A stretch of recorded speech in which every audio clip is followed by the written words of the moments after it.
Bismillahirrahmanirrahim. Assalamualaikum warahmatullahi wabarakatuh. Innal hamdalillah nahmaduhu wa nasta'inuhu wa nastaghfiruh wa na'udzu billahi min shururi anfusina wa min sayyiati a'malina. May yahdihillahu fala mudhilla lahu wa may yudhlilhu fala hadiyalah. Insyaallah kita langsung mulai ya. Tidak punya waktu banyak sebab perang Badar Kubra. Teman-teman, kemarin kita sudah belajar bahwa ada kafilah dagang yang dipimpin oleh Abu Sufyan. Ya, kafilahnya namanya siapa? Abu Sufyan. Bentar, saya kira-kira enaknya tulis di mana ya?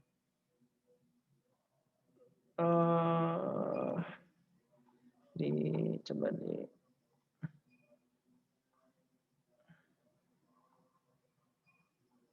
campaign campaign, maaf. Oh ya, campaign. Ya, nama kafilahnya, maaf teman-teman ya, agak sedikit buru-buru. Nama pemimpin kafilahnya adalah Abu Sufyan. Abu Sufyan, ya Abu Sufyan, aduh maaf. Sufyan. Astagfirullah. Bentar. Oke, pokoknya Abu Sufyan. Ini di karpet. Nah, Abu Sufyan ya. Ya, jadi pemimpin kafilah ini waktu kemarin sempat lewat ini ya, berdagang ke Syam ketika Rasulullah mengejarnya di Usyairah. Namun ternyata Abu Sufyan belum berhasil ditangkap. Maka ketika pulang ke Syam, biasanya Abu Sufyan tuh pulang ke sini. Ya. Akhirnya Rasulullah pun mengirim pasukan untuk mencegat perdagangan Abu Sufyan ke dekat sini ya, ke sekitar Dzulsyarah.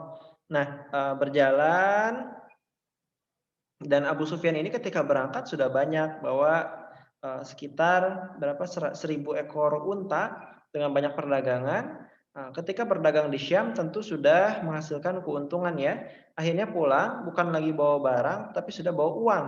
Uangnya kurang lebih 50.000 dinar, ini jumlahnya sangat banyak, sekitar 200 kg emas, dengan membawa 1.000 ekor unta dikawal 40 orang. Jadi pengawalnya berapa? 40, sedikit ya. Untanya banyak, 1.000, berarti satu orang kurang lebih 25 unta, membawa 200 kg emas. Makanya kenapa pimpinan Abu Sufyan ini dahsyat sekali harta kekayaannya, dengan pengawalan yang luar biasa minim, 40 orang saja. Maka harta-harta ini ya, yang harta penduduk Mekah yang dititipkan pada Abu Sufyan untuk didagangkan, ini sangat menggiurkan kaum muslimin, dan sangat berharga juga bagi orang-orang Quraisy. Nah, sekarang Rasulullah SAW sudah diizinkan untuk berperang melawan Quraisy, maka dikirimlah Muhajirin dan Ansor bersama-sama. Rasulullah meminta supaya siapapun yang pada saat itu siap untuk berperang, maka berangkat. Jadi perintahnya, siapa yang saat itu siap untuk berperang, berangkat ya. Jadi bukan perintah bersiap-siaplah, bukan, tapi siapa yang saat itu sudah siap, berangkat. Jadi orang-orang yang, ya Rasul, unta saya di pinggir kota Madinah, ya Rasul saya mau ambil kuda dulu ke mana, ke Kuba, misalkan ke pinggiran kota, kemana. Enggak ya, jadi orang-orang yang rumahnya jauh dari Madinah, belum bawa unta, kuda, bekal, itu tertinggal. Jadi Rasulullah hanya memanggil orang-orang yang segera saat itu juga siap berangkat, maka karena perintahnya mendadak, ya, hanya dikirim 313 orang dengan perlengkapan seadanya, ya, 82 muhajirin, dan sisanya kurang lebih berapa ini, 241 Khazraj, ya, 1:3 ya, muhajirin 1, Ansor 3. Nah, benderanya berwarna putih dan dipimpin oleh baik dari Muhajirin, Ali bin Abi Thalib, dan Ansor, Sa'ad bin Mu'adz. Dan dikirimlah pasukan, total kudanya hanya 2. Ya, jadi memang berangkat itu buat ya merebut ini ya, harta kafilah dagang, karena Rasulullah kan memblokade perdagangan ya. Namun karena nekat tembus ya harus kena resikonya, yaitu hartanya dirampas. Abu Sufyan sudah tahu bahwa ketika ia maju pelan-pelan, awalnya mau ke sini teman-teman ya, bisa dilihat di layar.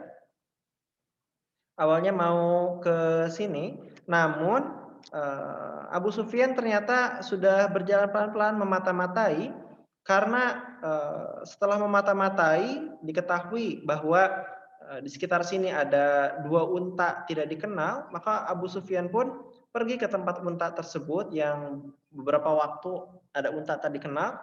Ternyata saat dilihat di dekat sumber air ada kotoran unta yang mengandung biji kurma. Biji kurma saat diteliti, itu kurma, kurma ajwa ya, kurma khas Madinah. Dari ukurannya, dari bentuknya, Abu Sufyan tahu persis ini kurma khas Madinah yang ditanam di kota Madinah, banyak diketahui. Maka Abu Sufyan pun balik ke arah pesisir sini dan akhirnya kabur. Ya, jadi bukan lewat jalur biasa, jalur umum, tapi lewat jalur mepet ke pantai. Ya, jalur pesisir, sehingga Abu Sufyan pun berhasil kabur.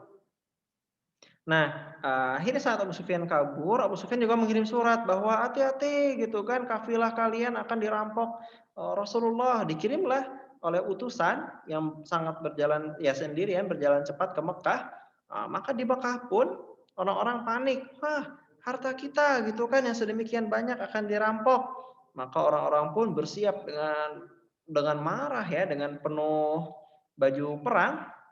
Ada totalnya 1.300 orang yang berkumpul, semuanya dilengkapi dengan para petinggi Makkah karena ingin berperang dengan Rasulullah.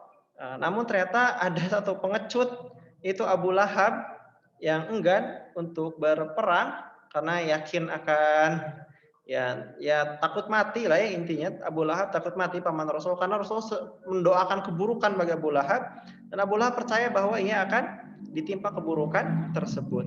Nah, musuh membawa 100 kuda. Tadi muslimin berapa? 2 ekor kuda, berarti 50 kali ya.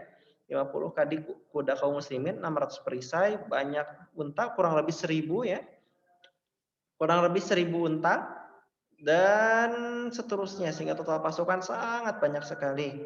Di sini pun iblis hadir. Kenapa iblis hadir? Karena Quraisy sedang ada permusuhan dengan Bani Kinanah yang lain, ya. Namun iblis menyamar menjadi Suraqah bin Malik, pemimpin Bani Kinanah, ya, yang mana pemimpin pemimpin Bani Bakar juga. Jadi Quraisy dan Bani Bakar sedang bermusuhan, ya. Quraisy awalnya ingin pulang, tidak jadi perang, menjaga kota Makkah dari Bani Bakar. Ternyata kata iblis, tenang, saya menjamin Bani Bakar tidak akan menyerang Quraisy. Ya, jadi padahal dari Bani Bakar tidak ada jaminan sama sekali. Akhirnya orang-orang Quraisy pun melanjutkan peperangan, ya, dan keluar menjemput muslimin.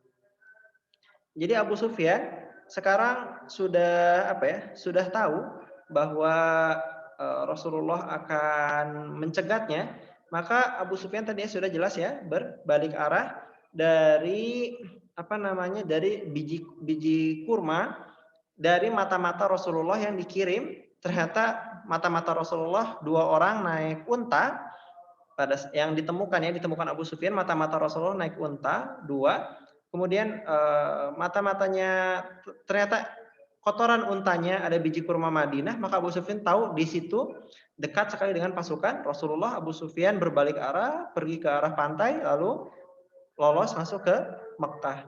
Jadi saat Abu Sufyan mengirim surat, Abu Sufyan masih tegang nih, mana ini?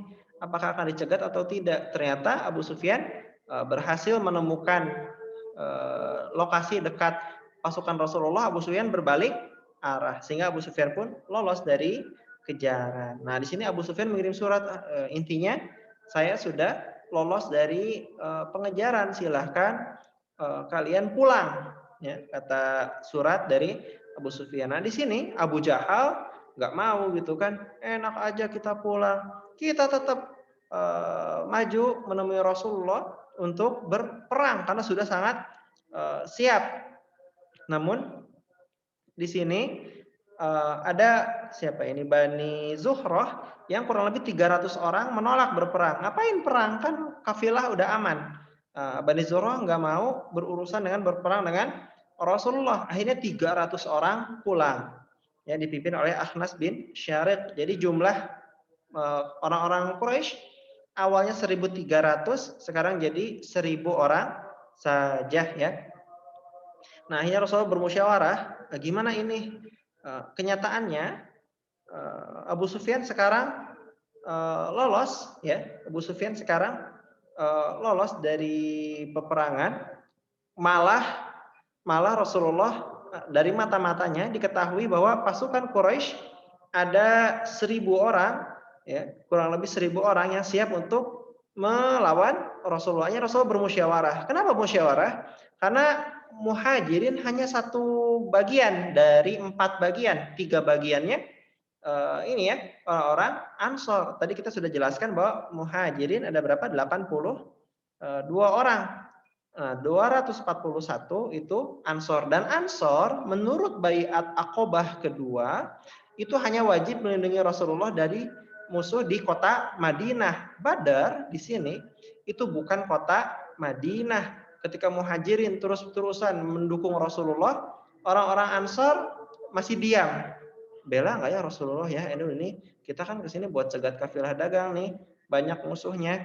Sekarang tiba-tiba datang 1.000 pasukan musuh ya, nggak kita banget deh gitu kan. Kita cuma 1.000 tentara, maaf kita cuma 300 tentara, musuh 1.000 pasukan yang siap banget dalam berperang. Kita cuma 300 orang yang pergi seadanya, sekeburunya. Apakah harus maju atau tidak? Maka hari itu Ansor dipimpin oleh Sa'ad bin Mu'az menyepakati bahwa ini waktunya berperang, bahwa mereka tidak mau seperti orang Yahudi. Yahudi menyuruh Nabi Musa dan Allah untuk berperang berdua di Palestina. Ansor akan membersamai Rasulullah dalam peperangan sampai nantinya Allah memutuskan apakah akan dimenangkan atau akan disyahidkan. Jadi begitu ya teman-teman ya, mudah-mudahan cukup jelas. Jadi sebab perang Badar adalah Abu Sufyan yang pulang, Rasulullah mencegat, ternyata Abu Sufyan melihat kotoran unta yang ada kurma Madinahnya, balik arah, ternyata Abu Sufyan dari jauh sudah mengirim surat ke Mekah. Saat mengirim surat, pasukan Mekah akhirnya keluar siap menyebut Rasulullah, walaupun Abu Sufyan lolos dan sudah memberitahu nggak jadi perang, lolos gitu kan, tapi Abu Jahal nggak mau, tetap mau perang walaupun 300 orang ada yang pulang. Akhirnya Quraisy ada 1.000 orang siap menyerang Rasulullah, dan Rasulullah pun bermusyawarah menerima bahwa hari itu tidak akan pulang, hari itu harus melanjutkan berperang, karena kalau tidak dilanjutkan berperang nanti musuh orang-orang Quraisy akan mempropagandakan betapa lemahnya kaum muslimin. Kalau muslimin tampak lemah, maka bukan hanya Quraisy yang akan menyerang Madinah, tetapi bani-bani lain di Jazirah Arab akan berani menyerang dakwah kaum muslimin karena tampak lemah. Jadi memang tidak boleh tampak lemah dalam situasi peperangan. Begitu teman-teman, mudah-mudahan jelas. Sebentar lagi adzan Isya di dekat saya, ya. Insya Allah untuk kuis saya akan sediakan malam. Mohon maaf ya hari ini ternyata di luar dugaan ada tamu lagi malam. Mudah-mudahan selesai tamu bisa saya berikan kuisnya. Baik, kita tutup ya. Yang benar dari Allah, yang sah dari saya sendiri. Kita tutup dan sholawat. Allahumma sholli ala Muhammad wa ala ali Muhammad kama shallaita ala Ibrahim wa ala ali Ibrahim wa barik ala Muhammad wa ala ali Muhammad kama barakta ala Ibrahim wa ala ali Ibrahim fil alamin innaka Hamidum Majid. Rabbana atina fid dunya hasanah fil akhirati hasanah wa qina adzabannar. Rabbighfirli wa liwalidayya warhamhuma kama rabbayani shaghira. Terima kasih. Assalamualaikum warahmatullahi wabarakatuh.